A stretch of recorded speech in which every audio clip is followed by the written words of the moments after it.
El terrorismo se ha transformado en una de las principales amenazas de Occidente. España y Argentina, por dar solo dos ejemplos, han sufrido en carne propia el horror de ataques indiscriminados y crueles. La estación de trenes Atocha en Madrid y en Buenos Aires, primero la Embajada de Israel y luego la AMIA, dan cuenta del poder destructivo de estas organizaciones. Tras el ataque a las Torres Gemelas en el año 2001, muchos países del primer mundo han sumado miles de millones de dólares a sus ya enormes presupuestos de seguridad nacional. La prevención y el combate a grupos fundamentalistas que intentan desestabilizar mediante el terror se transformó en la obsesión de muchos gobernantes. Sin embargo, la manera en que países como Estados Unidos han enfrentado al terrorismo también es un motivo de grandes controversias ideológicas. La noticia del día al respecto es que tras el asesinato de Osama Bin Laden, se dieron a conocer 17 escritos que formaban parte de la correspondencia de quien fuera el hombre más poderoso de Al-Qaeda. Los documentos revelan cuáles eran las principales preocupaciones y los deseos destructivos del terrorista más famoso del planeta. Los vínculos con otras organizaciones armadas, su disgusto por lo que se dio a conocer como la Primavera Árabe y sus planes de realizar otro ataque masivo contra los Estados Unidos, son solo algunas de las novedades que traen estas cartas que difundió la Casa Blanca.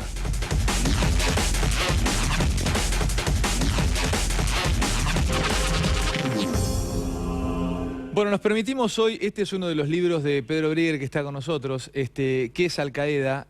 Nos permitimos hoy charlar un rato sobre, no sé si la palabra es no vamos a hablar solamente sobre terrorismo, vamos a hablar sobre varias cosas que pasan en el mundo. A casi un año y 2 días de la muerte de Bin Laden, con lo que se le llamó Operación Lanza de Neptuno y todo lo que rodeó los Navy SEAL bajando unos helicópteros furtivos ahí en Pakistán. Pero vamos a hablar de Al-Qaeda, de los grupos terroristas, y yo arranco con Pedro. Pedro, ¿cómo te va? Buenas noches. Buenas noches, un gusto. Sé que es una pregunta muy difícil y tal vez no tenga respuesta, pero siempre tratamos de hacer divulgación o bajar a tierra los temas que son casi imposibles de hacerlo. En Argentina sufrimos, entre otros, dos brutales ataques terroristas en los últimos años. AMIA y Embajada de Israel, Embajada de Israel y AMIA. 92, 94, Embajada de Israel 92, exacto. 94 AMIA. Teniendo en cuenta el estado del mundo, ¿es posible pensar en una cosa así en la Argentina de hoy o es directamente alejar ese fantasma? ¿Es posible un atentado terrorista en la Argentina de hoy, cómo está en el mundo alineada, en lo que anda, cómo vive, cómo se conecta? Es una pregunta difícil de responder, Alejandro, porque nosotros no sabemos quiénes son los responsables de esos dos atentados. Si no sabes quiénes fueron, no sabes tampoco la motivación. Sí. Por lo general, las organizaciones que cometen atentados terroristas o hechos violentos suelen reivindicar su accionar, por lo general, no siempre. Dicen luego de cometerlo... Nosotros fuimos. Recordemos, ahí se mostraban en el informe imágenes de Atocha, Atocha 2004. En un primer momento el gobierno de Aznar dice, es la ETA. La ETA por lo general o avisa antes o dice fuimos nosotros. Misterio en las primeras horas. Cuando me preguntaban a mí, yo decía, miren, a mí no me queda claro que esto fue la ETA, porque la ETA no emitió un comunicado. Y la gente cercana a ETA, Herri Batasuna en ese momento, una formación vasca, no decían fue la ETA. Entonces quedaba un gran signo de pregunta. Después se descubrió que no era la ETA. La ETA suele decir, porque además muchas organizaciones que realizan una acción violenta con el objetivo de infundir temor, lo que buscan es decir, fuimos nosotros. Ahora, no lo ocultan. En el caso de lo que ocurrió en Argentina, ninguna organización la reivindicó. Nadie la reivindicó. No, nadie. Y hasta el día de hoy los técnicos, los peritos no se ponen ni siquiera de acuerdo sobre cómo fue. Yo no soy ingeniero, yo no te puedo decir cómo se cae un edificio. Eso me lo tiene que decir un ingeniero, alguien que es especialista en eso, especialistas en demolición. Hasta el día de hoy, los especialistas, los ingenieros especialistas en eso, en los dos atentados, tienen diferencias entre ellos. Algunos dicen que la bomba estuvo adentro, algunos dicen que hubo un coche bomba, otras que hubo un volquete. Yo no puedo opinar al respecto. Ahora, Pedro, con la experiencia que vos tenés o con lo que has leído y con lo que sabés, y estudiás y te conectás, en la mayoría de los atentados, digo, vuelvo otra vez a AMIA y a Embajada de Israel, en la mayoría de los atentados del mundo, se llega a saber, más allá de que haya una reivindicación, pero se llega a saber, se investiga y se llega al por qué y al cómo. O sea, lo que pasa en Argentina es casi único. No se sabe quién mató a Kennedy. hasta el día de hoy. Hay muchas hipótesis, muchas teorías conspirativas al respecto. Fehacientemente no se sabe quién mató a Kennedy. Primera potencia mundial. Sí. Con todas las películas que se hicieron, las sagas de los testigos que murieron y todo eso. No somos un caso único. El problema es que al no haber una organización que lo reivindique, claro, es difícil y al no saberlo. saber exactamente cómo pasó, es difícil saberlo. Vos fíjate, por ejemplo, los palestinos, en la década del 70, secuestraban aviones. Era una manera de presentarse ante la opinión pública mundial y decir, acá estamos. A ver, contame eso. Decían, En los 70 era una manera de los grupos, eran grupos terroristas. Bueno, habría que empezar a definir qué significa un grupo terrorista, ¿no? Bueno, ¿Qué es terrorismo? En los 70 secuestraban aviones. Los grupos palestinos, que la cuestión palestina no es como hoy que es fácil decir el pueblo palestino. En la década del 70, a principios de la década del 70, los palestinos no eran reconocidos como pueblo por Europa, Estados Unidos, por los israelíes menos que menos. Secuestraban aviones y ¿qué secuestraban hacían? aviones, Sí. algunos de ellos los llevaron, por ejemplo, a un aeropuerto en Jordania y los volaron. ¿Por qué secuestraban aviones? Era una manera de presentarse ante el mundo y decir, aquí estamos, somos palestinos, existimos. O una famosa palestina, Leila Khaled, que hoy vive en Jordania, yo tuve la oportunidad de hacerle una entrevista hace unos años, hoy es una abuelita muy simpática, que secuestró un avión, una imagen muy conocida de los palestinos, ella era en una foto con un fusil, tenía 23 años cuando secuestró el avión, y ellos salían y decían públicamente, los secuestramos con este fin, claro, que el mundo sepa que existimos. Entonces no había dudas. Ahora, hoy te encontrás con atentados en Pakistán, en Afganistán o incluso sobre las Torres Gemelas, que hay contradicciones, no queda muy claro quién lo hizo. Ahora quiero empezar. Este es el libro, uno de los tantos libros de Pedro Brieger que está aquí con nosotros, que es Al-Qaeda. Fíjate que se llama Y violencia política. Y violencia política, sí. Vamos a empezar a poner algunas fotos para ilustrar sobre Bin Laden. Yo quiero saber quién fue Bin Laden. Primero, está muerto, ¿no? No lo sé. ¿Cómo no lo sabés? A ver, el cadáver no está. Uno tiene que creer la versión de los norteamericanos que dijeron que lo secuestraron, lo agarraron y lo tiraron al fondo del mar. ¿Vos viste el cadáver? No, yo vi fotos de una cara ensangrentada. Pero... A ver, a mí yo no soy muy afecto a las teorías conspirativas. A la gente le encanta que Yabrán está vivo, ese tipo de cosas. Yo no soy afecto a las teorías conspirativas. Ahora, yo no sé qué pasó. No tengo por qué confiar de lo que dicen, pero creo que lo que dicen es verdad. Pero vos no podrías asegurarme que este hombre está muerto, que estamos viendo aquí en imagen. No, de ninguna manera. ¿Cómo lo puedo asegurar? ¿Me tengo que basar en la versión de los norteamericanos que han mentido tantas veces? Ellos en innumerables oportunidades dijeron que no estaban detrás de un hecho político, golpes de Estado o atentados, Pedro, y los hicieron. montar una imagen de una oficina donde estaba Hillary Clinton mirando una pantalla con León Panetta, el jefe de la CIA. Yo no digo que eso no sea verdad. Está bien. Y del otro lado, dos helicópteros. Bueno, no vimos llegar los helicópteros, pero sí, tenés razón. Hay gente en Estados Unidos que dice, que está publicado en la prensa estadounidense, gente seria, que dice que el cadáver de Bin Laden está en algún lugar en Estados Unidos, algún lugar secreto que tienen los norteamericanos. ¿A que ni lo tiraron al mar? Que ni lo tiraron al mar, ¿no? Ahora, yo no sé. Me preguntas a mí, no lo sé. A ver, a mí me gusta analizar hechos. Para tener hechos necesito determinadas pruebas. Si no, dudo.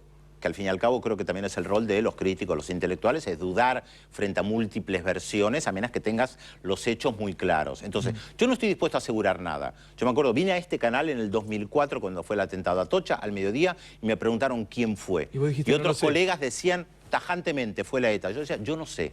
Yo prefiero tener las cosas más claras. Y prefiero decir no sé. No, y me gusta que me digas no sé si está muerto. No lo sé. Ahora, contame, porque reitero, este libro me lo vas a dedicar, me lo voy a llevar y lo voy a leer.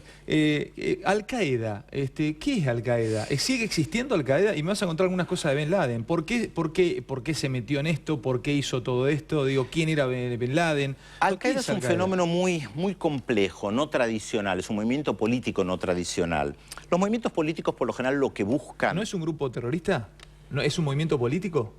Es un movimiento político que utiliza la violencia como recurso, sí. Ajá. Infundir terror es parte de eso, sí, lo definimos como grupo terrorista en ese sentido, porque su metodología es infundir terror. Bien. Cuando vos tirás las Torres Gemelas, más allá del acto en sí, lo que vos buscás es meter miedo. Bien. De hecho, la sociedad norteamericana vive con miedo. Vive con miedo. Sí, Ajá. por lo que pasó, Claro. obviamente. Ahora, habría que preguntarse, por ejemplo, si Hiroshima y Nagasaki son actos terroristas. Por lo general no son definidos como actos terroristas. De hecho, yo he discutido esto con japoneses, con sociólogos japoneses. Les pregunté, ¿cómo definen ustedes Hiroshima y Nagasaki? Tema tabú. ¿No es un acto terrorista? La guerra estaba prácticamente finalizada. No, estaba finalizada, Bueno, directamente. No había necesidad de destruir esas ciudades. ¿Por qué lo hicieron? Para meter miedo. Más allá de que mataron a decenas de miles de personas. ¿Fue un acto terrorista, sí o no? ¿Vos tenés ahí la definición de la Real Academia Española? Sí, acto terrorismo. ¿Por qué no la lees? Sí, acto diccionario de la Real Academia Española. ¿Qué es? Terrorismo, Terrorismo. Dominación por el terror, sucesión de actos de violencia ejecutados para infundir terror. Bien. Hiroshima y Nagasaki, según esa definición, ¿es un acto terrorista? Es para los americanos de esa época... No, según esa definición.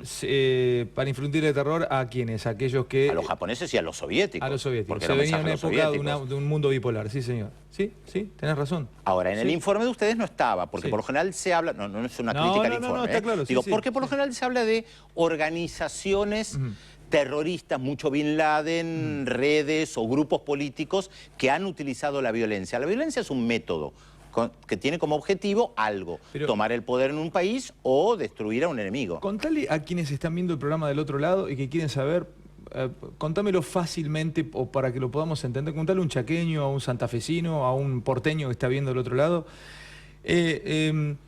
Contame algo que no sé si no sepamos de Bin Laden. ¿Quién era Bin Laden? ¿Era un tipo rico? Primero, un tipo... chaqueño le puedo decir que lea mi libro. Mi libro, Sí, no, tu libro lo vamos a leer. Justamente, es un libro más que es interesante. un libro que se vende en kioscos, Sí. que es un libro de divulgación donde Sí. explica en lenguaje sencillo. No es un libro académico solamente No, claro, para es un para libro las de ciencias divulgación, sociales. que es lo que nos encanta Exactamente. hacer. Yo quiero saber quién era Bin Laden. Bin ¿O quién es Laden Bin Laden? Por ahí era, yo también creo que lo Dale, mataron, dale. por más allá de las dudas, un saudí que va a Afganistán a combatir, como muchos otros musulmanes hicieron, después de la ocupación soviética de Afganistán, 31 de diciembre de 1979, los soviéticos invaden Afganistán. Perdóname, ¿él era de una familia rica? Era de una familia rica y va, como muchos otros musulmanes, a Afganistán porque considera que hay que expulsar a los soviéticos de Afganistán. En vez de seguir una vida de comodidad en su casa, decide ir a Afganistán. Sí, Bien. como muchos otros en Dale, el mundo árabe sí, islámico. Genial. ¿Te acordás de Rambo 3? Sí, Rambo 3, lucha contra los afganos. Contra los soviéticos. Contra los soviéticos, perdón. Con Sí, los sí, afganos. con los afganos, sí, Esos señor. afganos buenos que luchaban Sí. contra los soviéticos, después terminaron siendo los afganos malos. Sí, exacto. Dentro de esos afganos buenos, en esa época, que luchaban contra los soviéticos, porque los malos eran los soviéticos, uno de ellos era Bin Laden. Él cuenta muchas historias alrededor de su persona, que es difícil saber si son verdad o leyenda.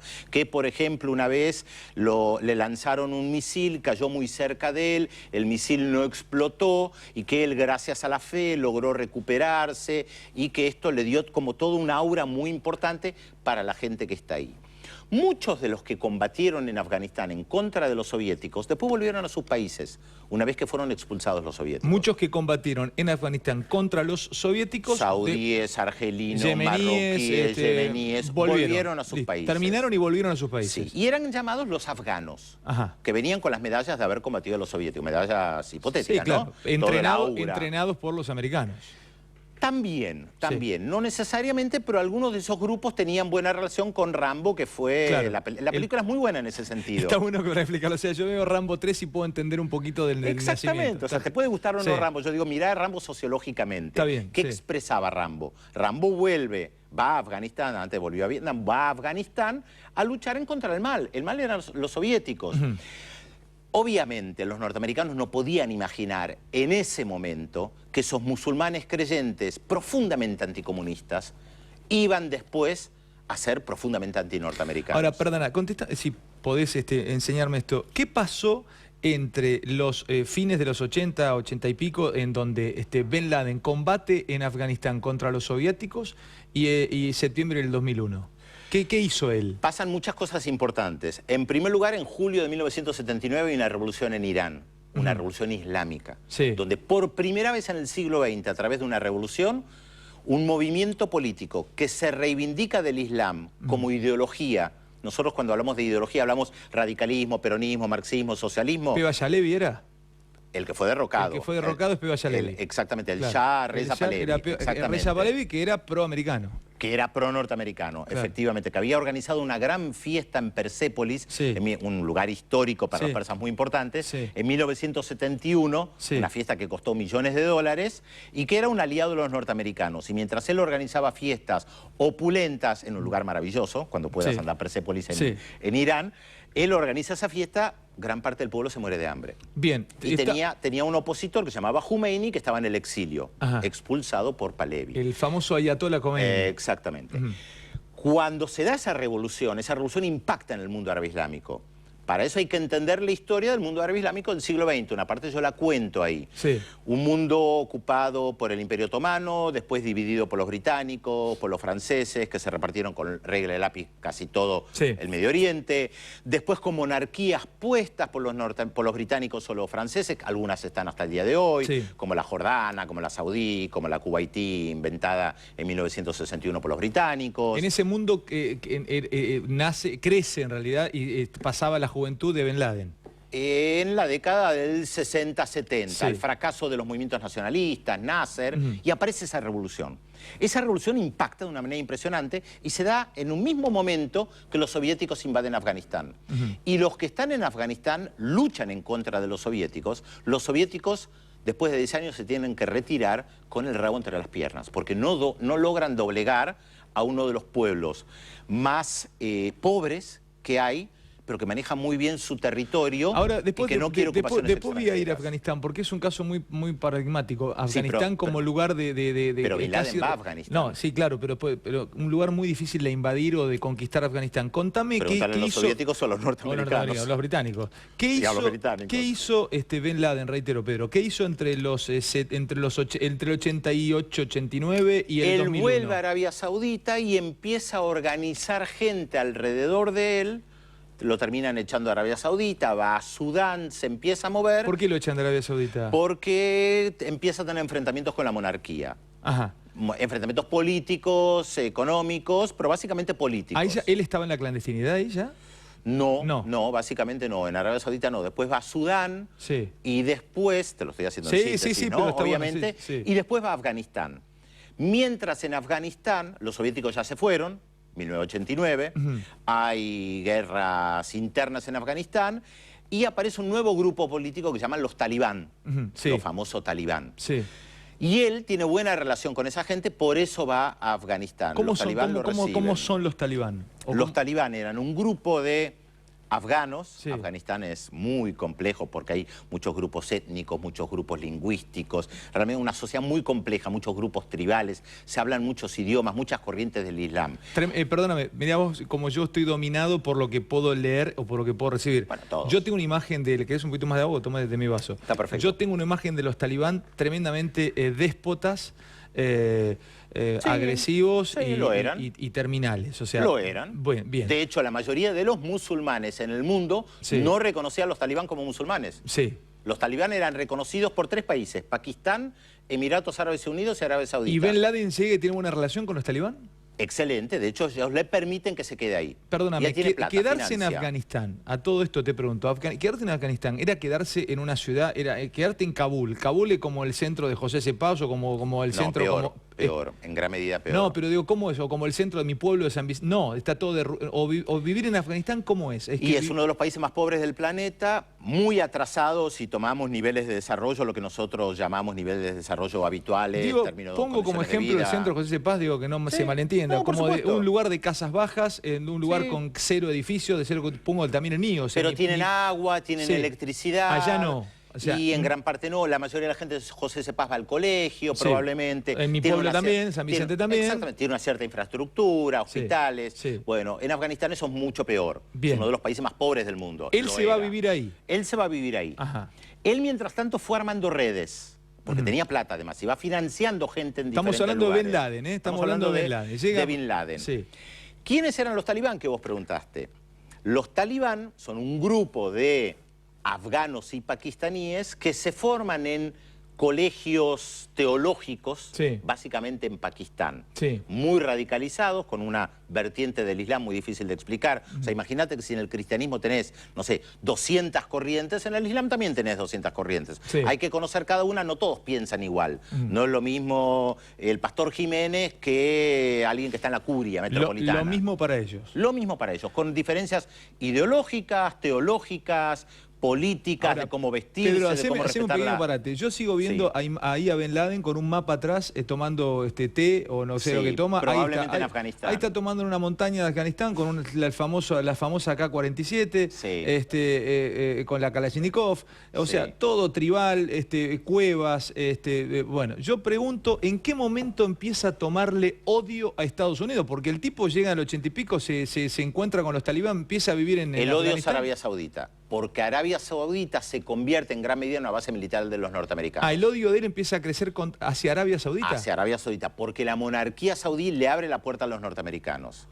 Arabia Saudita es muy importante por el Islam porque están los lugares sagrados del claro. Islam, Meca y Medina. Meca y Medina, sí. Entonces, para Bin Laden es una gran ofensa que esa monarquía permita la presencia de las tropas norteamericanas. Ese es un punto de quiebre. Está genial, pero yo sigo sin entender, ahí donde lo estamos viendo en ese lugar en Afganistán probablemente o Pakistán. ¿Empieza a pensar el atentado de las Torres? Yo no sé, cuando lo pensó tampoco me queda claro si fue él. En mi libro está explicado, yo analicé... Ahora, me tirás tantas repreguntas, sos tan bueno explicando, porque además sos profesor de la UBA, nada más, y sos director de cátedra, pero escúchame, ¿cómo tenés? Ahora, después voy a llegar a eso, pará. Yo agarré los discursos de Bin Laden, todos, uno por uno. Los que fueron publicados y los que fueron publicados en diversas lenguas. Hay libros con todos los discursos de Bin Laden. Y antes de que se publicaran los libros, fui y los busqué.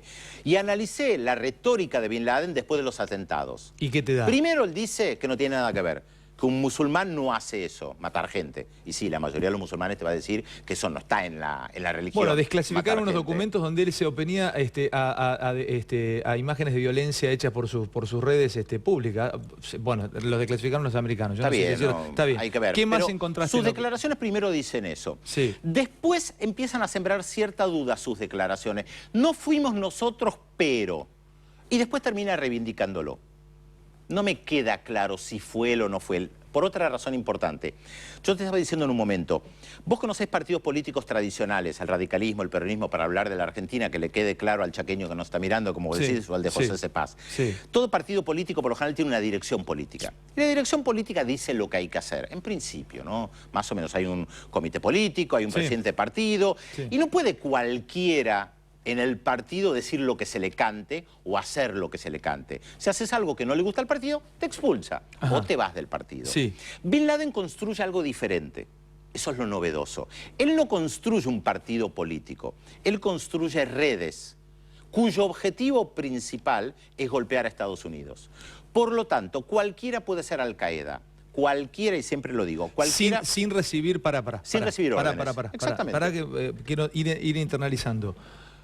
Construye redes. Sí. Yo pertenezco a la red de Al-Qaeda. Sí. Pertenezco a, vivo en la Triple Frontera. Y Donde yo quieras. pertenezco a la red de Al-Qaeda. No sé por qué decís la Triple Frontera, Bueno, pero porque es para analizar eso. lo que me vino a la porque cabeza. se la demonizó, porque hay musulmanes y se dijo que de ahí partieron los atentados terroristas. Todos los que fueron a investigar a la Triple Frontera no encontraron nada. Bueno, tenés razón. Yo he estado viviendo en la Triple Frontera, en la Copa América de Paraguay, vivimos en Ciudad del Este. ¿Y estaba lleno de terroristas? No, nada, cero. Yo no vi ninguno. Pero también si los hay es probable que no los vea. Tenés razón. Bueno, lo que te quiero preguntar es, yo siendo parte de la red de Al-Qaeda, ¿yo podía tomar decisiones sin pedirle permiso a Bin Laden? Eso es lo novedoso, exactamente. ¿Vos pensás que Bin Laden viviendo en Pakistán o en Afganistán, que con señales de humo daba órdenes, que no estaba rastreado, monitoreado por los norteamericanos? O sea que lo de las Torres Gemelas podría haber sido una red perteneciente a Al-Qaeda, pero no determinado por él. No necesariamente, sí. Justamente eso es lo específico de Al-Qaeda. ¿Vos podés levantar un teléfono?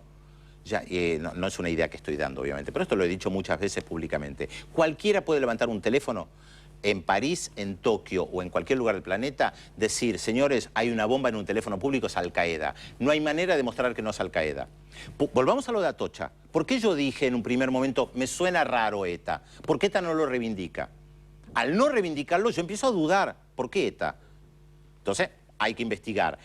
Como Al-Qaeda, cualquiera puede ser Al-Qaeda, porque cualquiera puede hacer eso. Vos podés hacer un atentado y decir, soy Al-Qaeda. Hoy hay grupos que se reivindican de Al-Qaeda en Somalia, en Yemen, en parte del Sahara, en Pakistán. O sea, el atentado a la base aérea, no, a una base militar, una base naval. En Yemen. Sí. Eso fue reivindicado por Al-Qaeda, sí. Pero no se sabe, entonces. Es que no sabés quién es Al-Qaeda. Pará porque me estás metiendo en un mundo que me quiero conocer, quiero saber.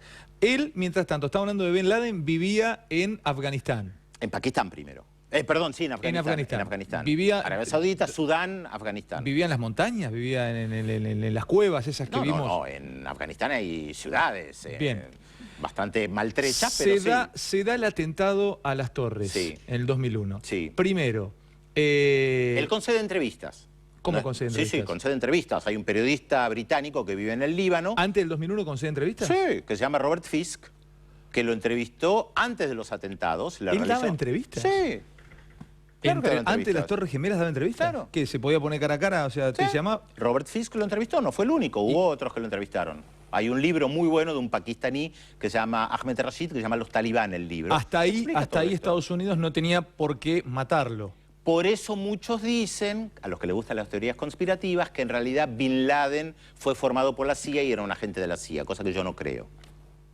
Para mí Bin Laden tiene un camino independiente de la CIA. Puede haber recibido algún tipo de apoyo. Pero no era un ¿para qué? agente de la CIA. ¿Y la CIA lo tenía para como Para espía? luchar contra los soviéticos primero. Sí, claro, pero después... En Afganistán. ¿Y después? Y después se le da vuelta, dicen las teorías. Pero a mí no me cierra mucho eso. Bueno. Yo creo un camino independiente, creo que hay otra lógica. Él da entrevistas, claro, porque él está armando una red de gente que además es sostenido en Afganistán porque los talibán toman el poder. Mientras vemos imágenes de las torres, ahora volvemos a Bin Laden, porque tiene que ver con esto. Yo sé que es complejo, sé pero que es pero lo estás complejo explicando porque muy bien estamos hablando de sociedades muy complejas. Y evidentemente además a la gente le interesa porque hay mucha gente viendo del otro lado.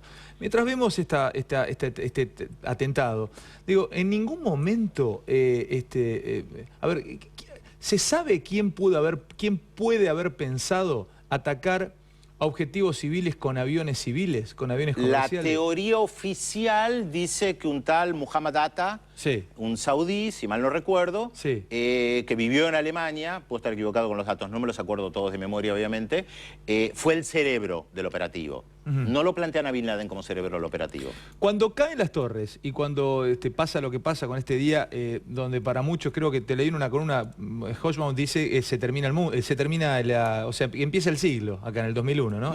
Muchos decían que el siglo XX finalizaba En el 89 con la caída... Eso es lo que dice Hobson. Ah, Hochbaum, exactamente.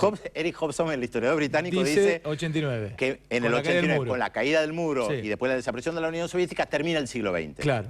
Algunos norteamericanos, que siempre se miran primero el ombligo, consideran que en realidad el siglo XX termina en el 2001 con el atentado a las torres. ¿Para vos cuándo termina?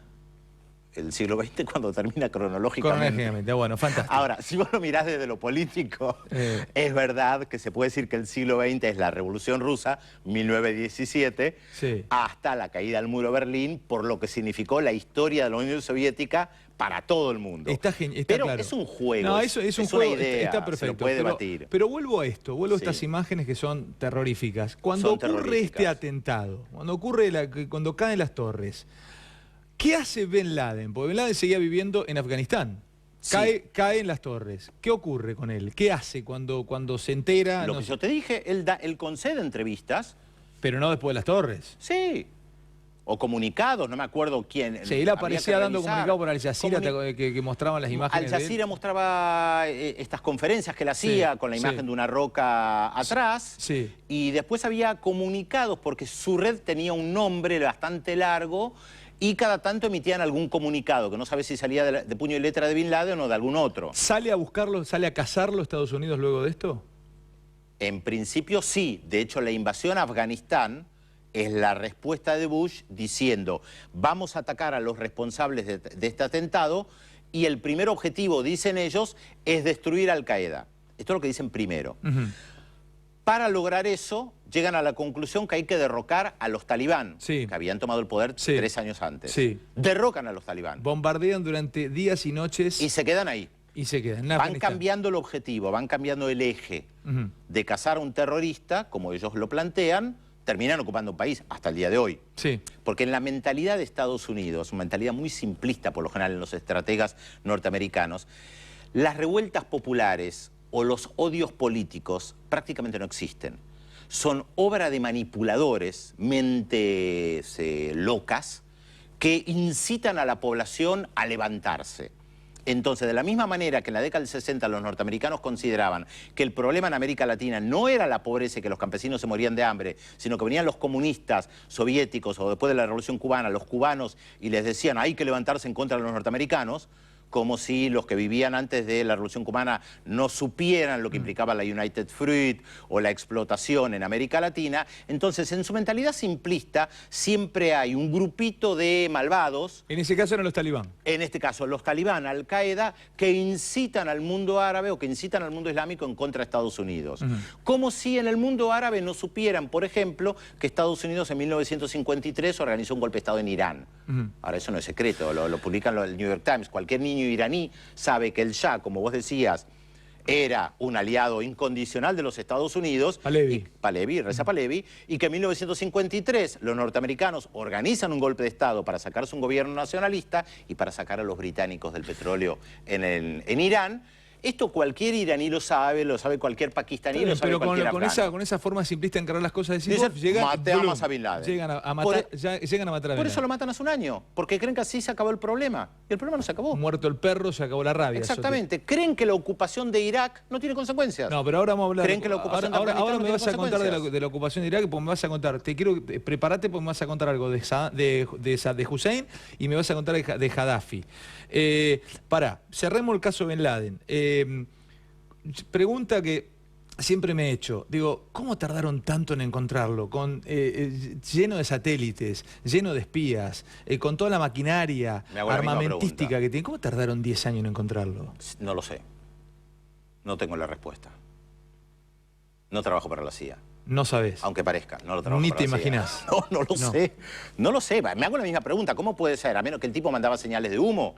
Estaba en Pakistán en una casa y estaban como 7 años tardan en ubicarlo. Dicen, hoy leía en un artículo que ni siquiera estaban seguros, la CIA había ideado una campaña de vacunación para no que allí vivieran chicos que justo tuvo 4 hijos en el tiempo. No son omnipotentes, ni pueden resolver todo, ni saben todo, ni pueden casar a todos, ni son infalibles. Se han equivocado muchas veces. Estás hablando de la CIA y de Estados Unidos. De la CIA.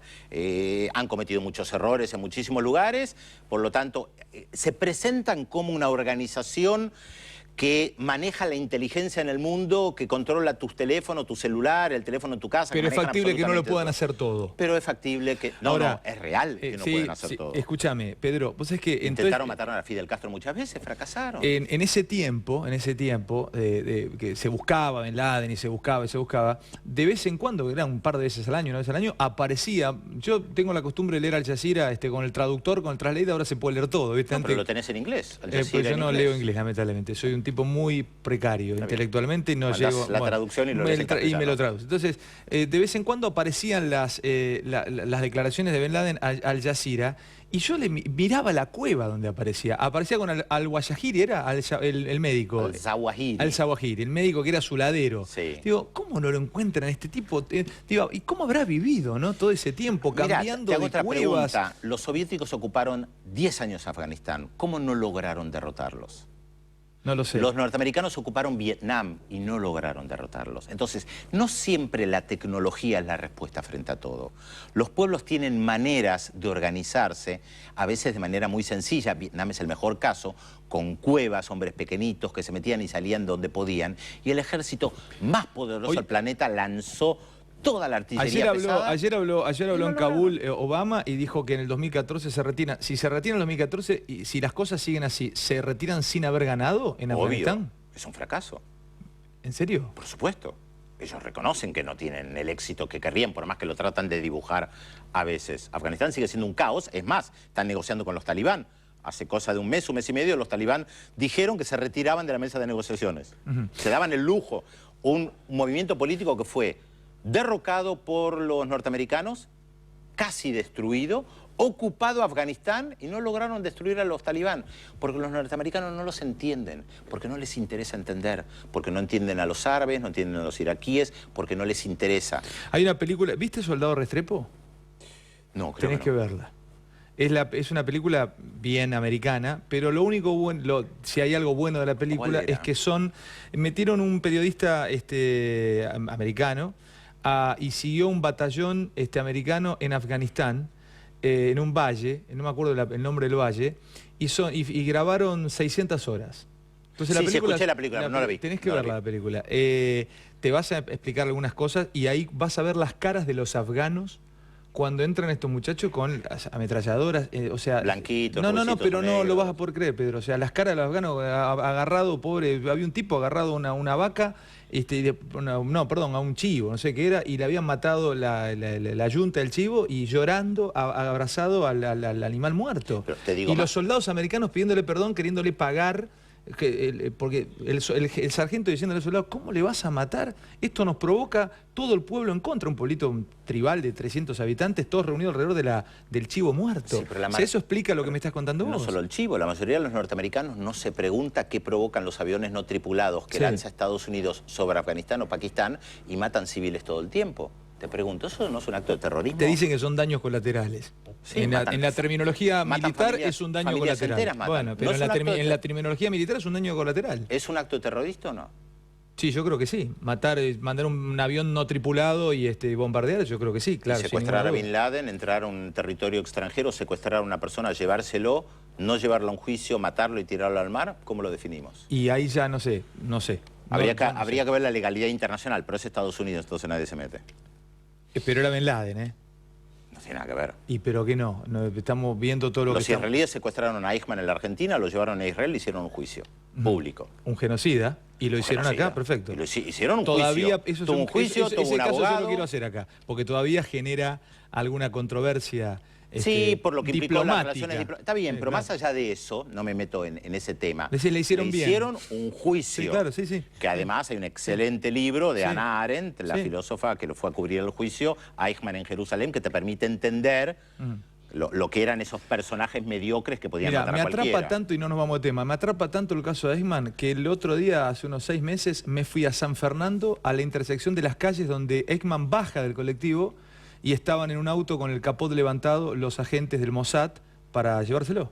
Me atrapó tanto, me quedé y me pone la piel de gallina. Una noche salí acá Animales Sueltos, el año pasado estoy tan quemado en la cabeza, que busqué la dirección, la puse en el GPS y me quedé ahí, digo, mira, pensar que de acá se llevaron a Eichmann. A mí me gusta hacer eso, me gusta cuando viajo ir a esos lugares que tienen algo que ver con la historia. Cuando estuve en el Líbano fui a los campamentos de refugiados palestinos, Sabra y Shatila, para hablar con la gente, ver el lugar, o fui a otro campamento de refugiados palestinos que ya no existe más, que se llamaba Tel al-Zatar, que fue destruido por los sirios cuando invadieron el Líbano.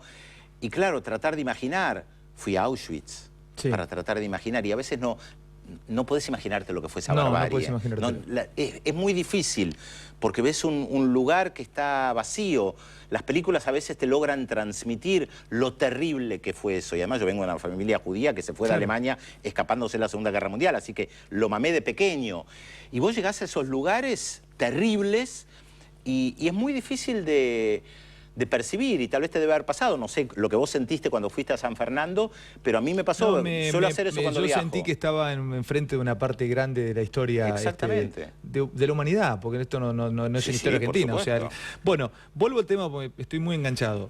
Te salgo un segundo de Bin Laden, voy a Irak, invasión de Irak. Recuerdo a Colin Powell con esto es una lapicera, vos que estás del otro lado, esto es una lapicera. Bueno, Colin Powell mostrando, era secretario de Estado norteamericano, mostrando un tubito, no la tenemos la imagen, mostrando un tubito diciendo, esto es la muestra que Irak está produciendo armas nucleares.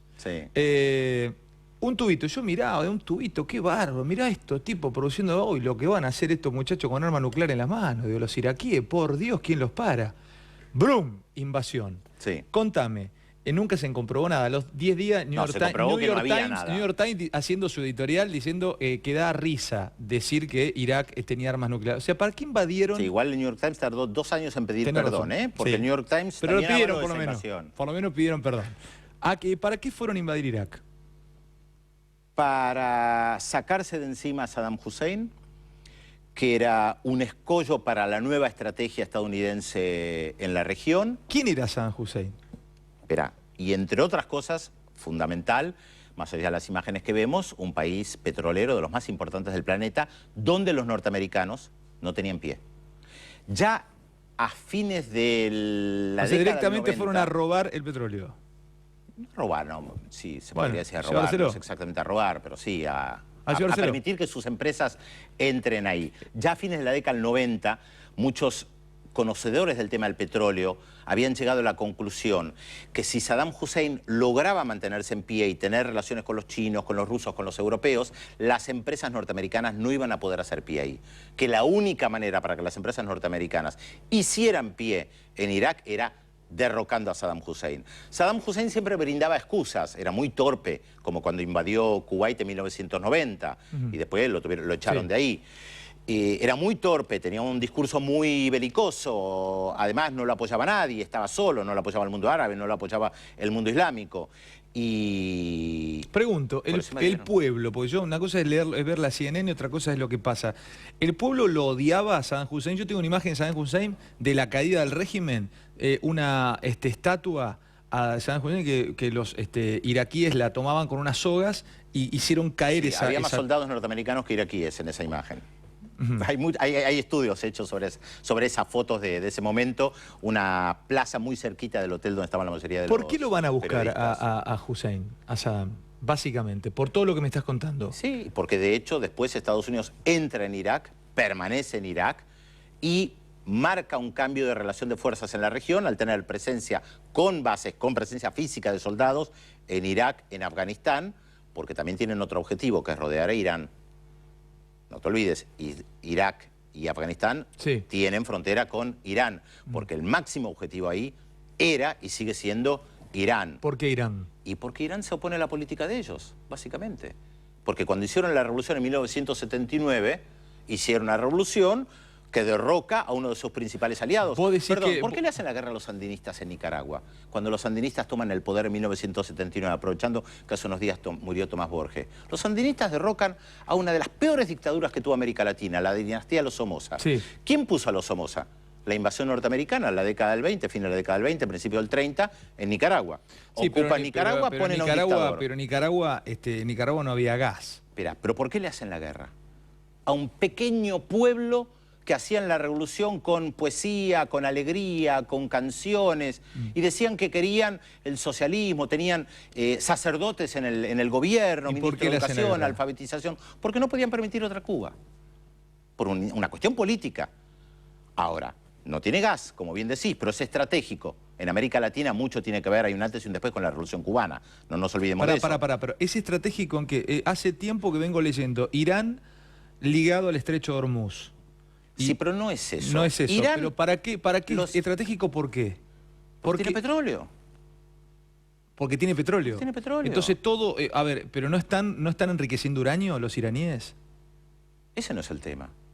No es eso lo que les importa a los norteamericanos, más allá de si lo hacen o no. Pero yo me imagino, perdón Pedro, ¿no? Yo de la total brutez. Digo, yo me imagino a Ahmadinejad con armas nucleares. Yo estaría preocupado. ¿Y no te preocupa que Estados Unidos tenga armas nucleares? ¿Que ya las usó? Me preocupa, como no sé, como preocupa que las tenga China. Pero tenemos tan naturalizado que está bien que Estados Unidos tenga armas nucleares, aunque las usó. Se supone que aunque las usó. El único que las ha usado... Se supone que las tiene para el bien.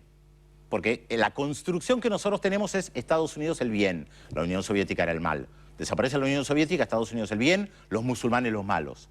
Esta demonización funciona, a mí no me gusta eso, así negro, blanco, bueno, malo, es ridículo. Pero así está planteado. Y nosotros tenemos una hegemonía cultural muy fuerte de estos parámetros, el bueno y el malo.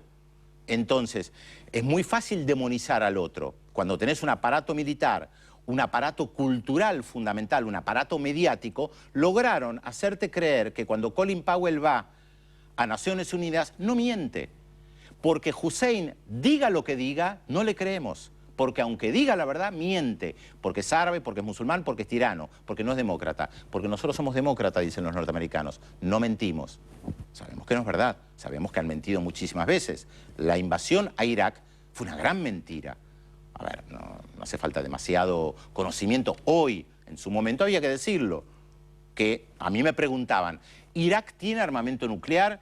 Y yo decía, miren, yo estuve unos años atrás en Irak y el nivel de bloqueo que hay para ese país, el nivel de destrucción que hay, a mí me cuesta dudar. Yo fui a los hospitales en Irak, en Bagdad, que en la época del bloqueo estadounidense, y los hospitales se caían a pedazos. Pensar que tuvieran armamento nuclear, No, es que yo no lo pienso, puedo saber. así a vuelo pájaro mentalmente estoy tratando de recordar países con arma nuclear: Inglaterra, Francia, India, Israel, Pakistán, India, Pakistán, que lo reconocen. Corea del Norte, por eso no invaden Corea del Norte. Mirá el malo del Rusia y gobierno. Norteamérica. Claro. Nada más, 7 países. Puede haber alguno que otro que Siria se nos no escape. tiene, Siria no tiene, Siria no tiene. No está planteado. Bueno, pero escúchame, mira lo que te estoy diciendo. Sí. Francia, Israel, El Reino Unido. Sí. India, China, Pakistán, probablemente. China, Sí. Estados Unidos Sí. y Reino Unido, lo dijimos, son 7 países. Sí. Si se pusieran no todos de se acuerdo y las destruyeran, sería muy bueno. Bueno, pero no las destruyen. No las destruyen. Pero vos sabés lo que sería Irán con armas nucleares. Otro país más. No mucho más que eso. ¿Por qué te mete más miedo Irán? Y no sé por qué. ¿Cuántos países invadió Irán? No sé, Veamos. no por los iraníes, me da Pero miedo pensar en la marinaidad. ¿Cuántos países invadió Irán? Igual te estoy toreando, Ya no lo es que sé. me da miedo, es un juego que lo hacemos acá. Ya lo sé. Igual sé que no estamos saliendo al aire, así que estamos en la tanda, así que sé que me estás toreando. Estás saliendo al aire. ¿Qué me decís? Ya lo sé. ¿Cuántos países invadió Irán? ¿Cuál es el gran peligro de Irán? No, a la época de los persas invadía. ¿Qué invadió? ¿Cuántas masacres cometió en otros países en estos últimos tiempos? ¿Que están en Afganistán? ¿Están en Irak? ¿O son los norteamericanos que están en Afganistán, en Irak? ¿Cuántos aviones no tripulados tiene Irán que lanza sobre población civil en los países vecinos? Ahora vos decís, pero la retórica de Ahmadinejad. Y sí, tiene una retórica belicosa, por supuesto. Muy belicosa. Y sí, pero porque se enfrenta a la primera potencia mundial. Y aprendió de lo que le pasó a Saddam Hussein. Aprendieron. ¿Qué aprendió? Y mirá el destino final de Saddam Hussein, que no tenía armas nucleares. Si vos estás frente a la disyuntiva, yo no sé si tienen, otra vez, de la misma manera que no sé cómo se cae un edificio, no sé qué tienen bajo tierra. Ahora, si vos tenés enfrente a la primera potencia mundial y vos ves que a Corea del Norte no la atacan, por más que la demonizan, porque tiene armamento nuclear, y ves lo que le pasó a Saddam Hussein, que lo demonizaron, le inventaron toda una escena y lo invadieron, ¿vos qué harías? ¿Tendrías armas nucleares o no? Y bueno, sí, trato de armarme. Decime, ¿es muy difícil tener armas nucleares? ¿Es muy difícil tener tecnología para construir armas nucleares? No lo sabes. No lo sé, habría que preguntarle a un técnico de esos temas, yo no estoy capacitado para hablar. Yo te puedo hacer un análisis político de lo que implica tener armas nucleares. O sea, tener Ahora, armas ¿cómo nucleares se hace? te defiende. O sea, decir, me defiende que me ataques. Yo no sé si te defiende porque no sé para qué necesita Francia armas nucleares, pero te convierte en potencia. Tiene que ver también con el pasado de algunos países, ¿no? Francia, el Reino Unido, son potencias coloniales, se repartieron el mundo, conquistaron gran parte del planeta, ni que hablar de las masacres que cometieron, ¿no? Quiero preguntarte por Gaddafi, quiero preguntarte por Libia. ¿Por qué Libia? ¿Por qué le tocó a Libia? Yo creo que un conjunto de factores. En el mundo árabe una revuelta popular en gran parte de los países que arranca en Túnez y se extiende. Como dicen los egipcios, o decían los egipcios, si los tunecinos se rebelaron, nosotros también lo podemos hacer. Los tunecinos eran vistos en el norte de África como los que tenían menos capacidad de protesta. Eso estalló y aquella famosa frase de que una chispa enciende una pradera es real. Fue una chispa que encendió una pradera. Muchos elementos en común de casi todos los países árabes. Gobernantes que están hace décadas, gobernantes autoritarios que están hace décadas, gobernantes que quieren dejar como sucesor a su hijo, Gaddafi a Saif al-Islam, Mubarak en Egipto a su hijo... ¿Siria también tiene eso o no? Siria, bueno, Siria ya heredó, el hijo ya heredó al padre que murió Sí. en el año 2000. Yemen, el presidente Saleh que quería dejar a Ali Saleh que quería dejar a su hijo. Túnez manejado por una familia que prácticamente controlaba todo el poder. Falta libertades públicas, gobiernos autoritarios, falta libertad de prensa. Caldo de cultivo. Caldo de cultivo que existía Bloom. en todo el mundo árabe, también en Libia. La revuelta es genuina en todos los países árabes, incluido Libia. Los franceses, creo yo, fueron los que primero aprendieron de los errores que habían cometido en Túnez, por haber sido colonia francesa y por la relación que hay entre Túnez y Francia, y porque muchos ministros franceses tenían una excelente relación con el presidente Ben Ali en Túnez, y hubo muchos escándalos alrededor de esto de Sarkozy, porque hasta último momento apoyan al presidente de Túnez. Perdóname que te haga un pequeño parate, pero yo quiero saber algo seguimos con, no me quiero ir de Libia, con Gaddafi. ¿Quería llegar a Gaddafi? No, exactamente, pero la pregunta es esta, Pedro, con Gaddafi es, mirá de dónde te lo pregunto. Yo recuerdo a Maradona yendo a visitar más de una vez a Gaddafi, pero también recuerdo el bombardeo a Trípoli. Me ha contado Maradona a mí personalmente que él visitó la tumba de los hijos. A Gaddafi le bombardearon... Una hija de adoptiva. Sí. Le bombardearon la casa 1989, y, sí. y tiene la tumba de la hija y vivían carpas. O sea, me contaba Coppola, incluso Maradona, que vivían en el desierto en carpas. Digo, ¿cómo un tipo que era odiado, le matan una hija con un caza, viene un F-15, no sé qué casa, Sí. le bombardean la casa, le matan la hija, estaba durmiendo en una cuna, le vuelan la hija, la matan a la nena, a la bebé, pasa a ser amigo, pues después de los 7, 8, 10 años lo veo en fotos en Norteamérica y después otra vez tumbado por los... Documentos ahora muestran, pero explícame, si los documentos son ¿cómo genuinos, va que a venir, financió a digo? Sarkozy en la campaña electoral del 2007. Pero ¿cómo has? ¿Por qué que se da vuelta la taba tan rápidamente? ¿Tenemos toda la noche? No, no, pero quiero saber solamente por qué pasa esto. Gaddafi lidera una revolución siendo un oficial muy joven del ejército libio. En 1969 derroca una monarquía. Y comienza un proceso nacionalista árabe, un país con mucho petróleo, donde él dice: voy a defender los recursos naturales, petróleo. Estoy sentado sobre muchísimo petróleo, al petróleo hay que venderlo y hay una relación compleja con los otros países que tienen petróleo para ver a cuánto se vende el petróleo. Bueno, podés patear el tablero así nomás, él lo hizo.